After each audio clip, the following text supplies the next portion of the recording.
வணக்கம் பசங்களா. படிடா ஜோன் சேனலில் நான் உங்கள் தமிழம்மா. இன்றைக்கி 8ஆம் வகுப்பு தமிழ் பாடத்தில் சொற்பூங்கா அப்படிங்கிற ஒரு பாடத்தை தான் படிக்க போகிறோம். கவனிங்க.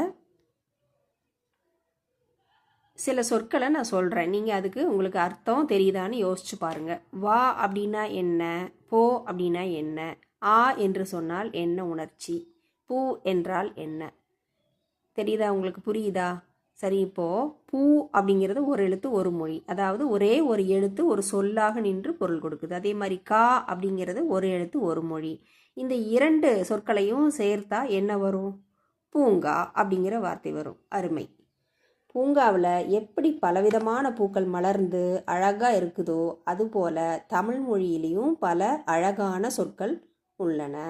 சில சொற்கள் ஒரு எழுத்தாக இருந்தாலும் பெரிய அர்த்தத்தை தருகின்றன. அப்படிப்பட்ட சொற்கள் மலர்ந்து நிறைந்திருக்கக்கூடிய இந்த பாடத்தோட பெயர் என்ன தெரியுமா? சொற்பூங்கா. சரி, சொற்பூங்கா அப்படிங்கிற பாடத்தை நாம் எதுக்காக கற்றுக்கொள்கிறோம்? இந்த பாடத்தை நாம் கற்பதற்கான காரணங்கள் என்ன அப்படின்னு பார்த்தோம்னா, தமிழ் மொழியோட பெருமையை அறிந்து கொள்வதற்கும், ஒரு எழுத்தே ஒரு முழு சொல்லாக வரும் தன்மையை புரிந்து கொள்வதற்கும், ஒரு சொல்லில் இருந்து பல சொற்கள் எப்படி உருவாகின்றன என்பதை அறிந்து கொள்வதற்கும், தமிழ் மொழியின் பழமை மற்றும் உயிரோட்டத்தை தெரிந்து கொள்வதற்கும், தமிழ் பற்றை வளர்த்து கொள்வதற்குமாக இந்த பாடத்தை நாம் கற்கிறோம். சரி, இந்த பாடத்தை எழுதிய நூல் ஆசிரியரை பற்றி ஒரு அறிமுகம் பார்ப்போம். இந்த கட்டுரை எழுதியவர் ரா இளங்குமரன் அப்படிங்கிறவர். இவர் பள்ளி ஆசிரியராக பணியாற்றியவர், ஒரு நூல் ஆசிரியர், உரை ஆசிரியர், இதழ் ஆசிரியர், இலக்கண அறிஞர். உரையாசிரியர்னா என்ன? இலக்கிய நூல்களுக்கெல்லாம் உரை எழுதுகிறவர், பொருள் எழுதுகிறவர். இதழ் ஆசிரியர் அப்படின்னா இலக்கிய நூல்கள், வார இதழ்கள் எல்லாம் இருக்குது இல்லையா, அந்த இதழ்களுக்கு கட்டுரைகள் எழுதிய ஆசிரியர். இலக்கணத்தை ஆராய்ந்து அறிகின்ற அறிஞர். தமிழுக்காக பல நூல்களை இவர் எழுதியிருக்கிறாரு. அவர் எழுதிய முக்கிய நூல்கள் என்னன்னு பார்த்தீங்கன்னா, இலக்கண வரலாறு, தமிழிசை இயக்கம், தனித்தமிழ் இயக்கம். இந்த நூல்களெல்லாம் இவர் எழுதிய நூல்களில் குறிப்பிடத்தக்கன. மேலும் இவர் திருச்சிக்கு பக்கத்தில் அல்லூர் அப்படிங்கிற ஊரில் திருவள்ளுவர் தவச்சாலை அமைத்திருக்கிறாரு. பாவாணர் நூலகத்தையும் நிறுவியிருக்காரு. சரி, இந்த பாடம் எங்கிருந்து எடுக்கப்பட்டது? இந்த பாடம் தமிழின் தனித்திறன் சிறப்புகள் அப்படிங்கிற நூலிலிருந்து எடுக்கப்பட்டு நமக்கு பாடமாக வைக்கப்பட்டுள்ளது. சரி, இந்த பாடத்தோட விளக்கத்தை பார்ப்போமா? மொழி வளரும் தன்மை. ஆசிரியர் முதல்ல என்ன சொல்கிறார் அப்படின்னா, மொழி என்பது வளரக்கூடிய ஒன்று. ஒரு மொழி காலத்துக்கு ஏற்றவாறு மாறிட்டே இருக்குன்னு சொல்கிறாரு. உதாரணமாக, நம்ம முன்னாடி ஒரு தகவலை நம்ம மற்றவங்களோட ஷேர் பண்ணிக்கணும்னா என்ன செய்வோம்? கடிதம் எழுதுவோம், தந்தி அடிப்போம். ஆனால் இப்போ மெசேஜ் பண்ணுறோம், வாட்ஸ்அப்பில், ஆன்லைனில், ரீல்ஸ் பார்த்து ஒருத்தர் மெசேஜை தெரிஞ்சுக்கிறோம். இப்படி புதிய புதிய சொற்கள் தொடர்ந்து தோன்றுகின்றன.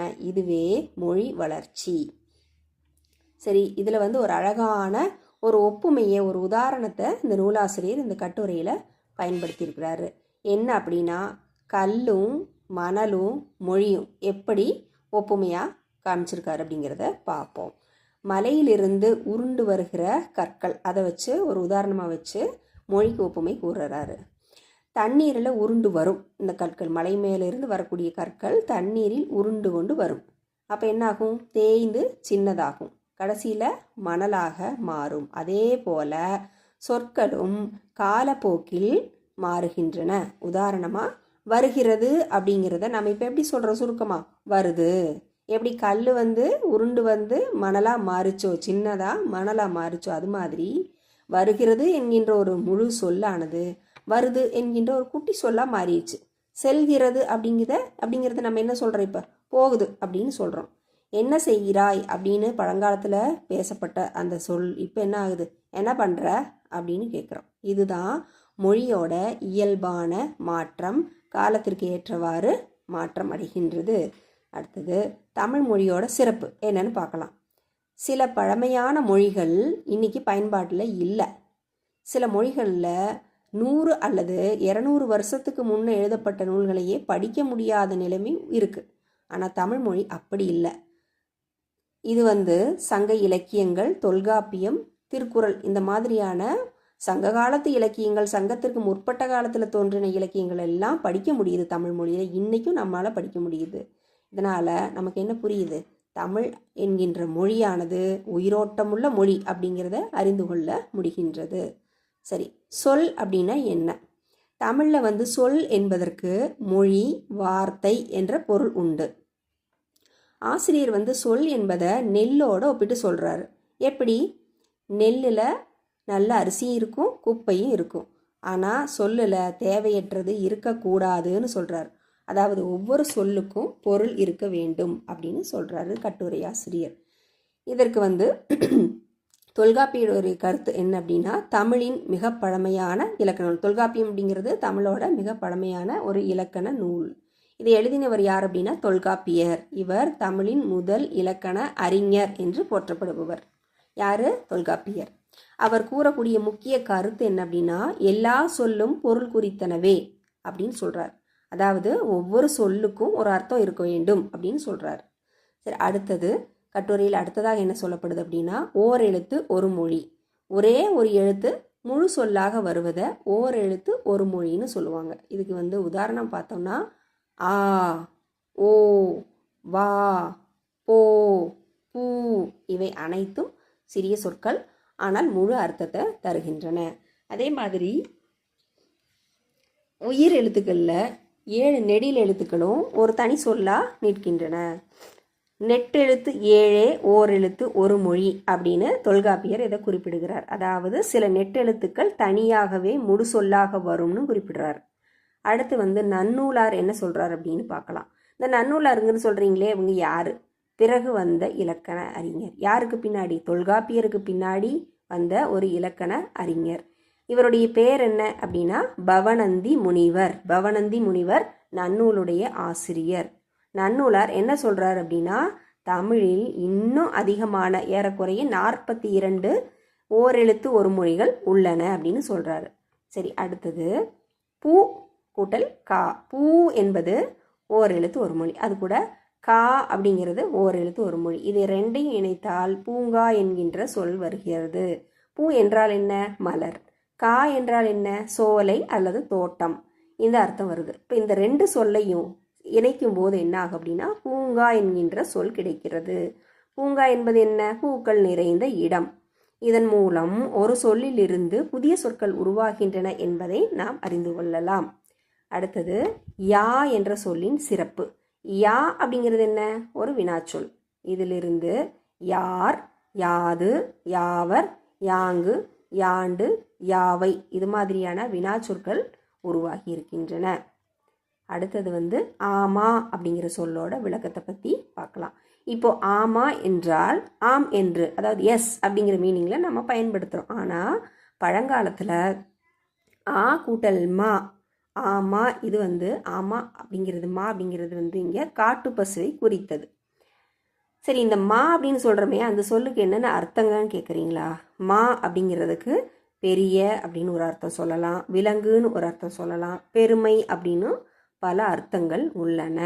உதாரணமாக பார்த்தோம்னா, மா கூட்டல் நிலம் பெரிய நிலம், மா கூட்டல் நாடு பெரிய நாடு, மா கூட்டல் ஞாலம் மா ஞாலம் அப்படின்னா பெரிய உலகம். இந்த மாதிரி மா அப்படிங்கிற எழுத்து வேறு சொற்களோடு சேர்ந்து புதிய அர்த்தங்களை கொண்டு விளங்குகின்றன. அடுத்தது விலங்குகளில் மா அப்படிங்கிற எழுத்து, அதாவது அந்த சொல்லு எவ்வாறு பயன்படுத்தப்படுது அப்படின்னா அரிமா, நரிமா, கரிமா இந்த மாதிரி விலங்கினங்களை குறித்து வருது மா அப்படிங்கிற எழுத்து. சரி, அடுத்தது ஈ அப்படிங்கிற சொல்லோட பல அர்த்தங்கள் என்னன்னு பார்க்கலாம். ஈ அப்படிங்கிறது என்ன? ஃப்ளை, நமக்கு தெரியும், பறக்கிற பூச்சி. இது உதாரணமாக சொன்னோம்னா தேனி, மாட்டு ஈ. ஆனால் ஈ அப்படிங்கிறதுக்கு கொடு அப்படின்னு ஒரு அர்த்தம் இருக்குது. ஈயுங்கள் அப்படின்னா கொடுங்கள் அப்படின்னு அர்த்தம். சரி, இன்னொரு அர்த்தம் இருக்குது தெரியுமா? ஈன்னு பல்ல காட்டாத அப்படின்னா ஈக்கு பல்ல காட்டாதேன்னு அர்த்தமா? இல்லை, ஈ அப்படிங்கிறது பல்லை குறிக்கிறது இங்கே. இதனால் ஒரே சொல்லுக்கு பல அர்த்தங்கள் வரலாம் என்பதை நாம் அறிந்து கொள்ளலாம். சரி, இன்றைக்கும் பயன்படுத்தக்கூடிய ஓரெழுத்து சொற்கள் உங்களுக்கு என்னென்ன தெரியும்? இன்றைக்கி நம்ம பயன்படுத்தக்கூடிய ஓரெழுத்து சொற்கள் என்னென்ன தெரியும்? யோசிச்சு பாருங்கள். வா, போ, நீ, சே, சை இதெல்லாம் வந்து இன்றைக்கி நம்ம பயன்படுத்தக்கூடிய ஓரெழுத்து ஒரு மொழி, ஓரெழுத்து அடிப்படையிலான சொற்கள். சொற்களோட மாற்றம் என்ன அப்படின்னு பார்க்கலாம். சில சொற்கள் வந்து காலப்போக்கில் சுருங்கி விட்டன. உதாரணமாக மான் அப்படிங்கிற சொல்லு மா அப்படின்னு மாறிடுச்சு. தேன் அப்படிங்கிற சொல்லு தே என்று மாறிவிட்டது. போன் என்ற சொல்லு போ அப்படின்னு மாறிடுச்சு. இதுவே மொழி மாற்றம். ஏய் மற்றும் ஏ, அடுத்தது ஏய் அப்படிங்கிற சொல்லுக்கு என்ன பொருள் அப்படின்னா சேரு, பொருந்து, உடன் இரு அப்படின்னு அர்த்தங்கள் இருக்குது. காலப்போக்கில் ஏய் அப்படிங்கிறது ஏ அப்படின்னு மாறிடுச்சு. அடுத்தது வந்து ஏவு என்ற சொல்லின் விளக்கம். ஏவு அப்படின்னா அம்பை விடுதல் அப்படின்னு அர்த்தம். இதிலிருந்து ஏவு அப்படிங்கிற வார்த்தையிலிருந்து ஏவல், ஏவலன், ஏகலைவன் அப்படிங்கிற சொல்லெல்லாம் உருவாச்சு. ஏகலைவன் அப்படின்னா கலைகளில் எல்லாம் சிறந்தவன் என்று அர்த்தம். ஏவலன் அப்படின்னா வேலையை செய்ய கட்டளையிடப்பட்டவன். ஒருவனை வேலை செய்யுமாறு நம்ம கட்டளையிட்டா அவன் வந்து ஏவலன். சரி, ஆசிரியர் சொல்ல வரக்கூடிய முக்கிய கருத்து என்ன அப்படின்னு பார்த்தீங்கன்னா, தமிழின் பழமையை இந்த ஓரெழுத்து சொற்கள் எடுத்து காட்டுகின்றன. தமிழின் உயிரோட்டத்தை காட்டுகின்றன. தமிழின் வளர்ச்சியை காட்டுகின்றன. இதுதான் ஆசிரியர் சொல்ல வரக்கூடிய முக்கியமான கருத்து. அடுத்து இவர் எதை வலியுறுத்துகிறார் அப்படின்னா மொழி பற்ற வலியுறுத்துகிறார். கடைசியில் என்ன சொல்கிறாரு? மொழி பற்றுள்ள ஒருவனே மொழியை வளர்ப்பான். தமிழை நேசிக்கிறவங்க தான் தமிழை காப்பாற்ற முடியும். நீங்கள் வேணால் சொல்லி பாருங்களேன், தமிழ் தமிழ் தமிழ்னு சொல்லிகிட்டே இருந்தீங்கன்னா அமிழ்து அமிழ்து அமிழ் அமிழ்து அமிழ்துன்னு என்ன? அமிழ்தம். அப்போது அமிழ்து அப்படிங்கிற அளவுக்கு போற்றப்படக்கூடிய ஒரு மொழி தமிழ். அப்போ இந்த மொழியின் மீது கல் தோன்றி மண் தோன்றா காலத்தை முன் தோன்றிய மூத்தகுடியினால் பேசப்பட்ட மொழி தமிழ் மொழி, நம்முடைய பெருமை வாய்ந்த தமிழ் மொழி. அந்த தமிழை நேசிக்கிறவங்க மட்டும்தான் தமிழை காப்பாற்ற முடியும் அப்படின்னு வலியுறுத்துகிறாரு. சரி, ஒரு சுருக்கமாக பார்த்துக்கலாம். இந்த பாடத்தில் என்ன பார்த்தோம் அப்படின்னா, தமிழ் ஒரு உயிருள்ள மொழி, ஒரு எழுத்தே ஒரு சொல்லாக வரும். அடுத்தது வந்து ஒரு சொல்லிலிருந்து பல சொற்கள் உருவாகின்றனங்கிறது பார்த்தோம். சொற்கள் காலத்தால் மாறுகின்றனங்கிறது பார்த்தோம். நாம் தமிழை நேசித்து பாதுகாக்க வேண்டும். தமிழ் தானே அப்படின்னு நினைக்காம தமிழ் தேனே என்று நினைக்க வேண்டும். இவ்வாறு ஆசிரியர் வலியுறுத்துகிறார்.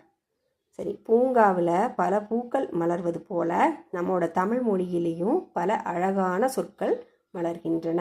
அந்த சொற்களுடைய அழகையும் தமிழின் பெருமையையும் உணர்ந்து தமிழை நேசித்து வளர்ப்போம். மாணவர்களே, இந்த பாடம் உங்களுக்கு பிடிச்சிருந்துச்சா?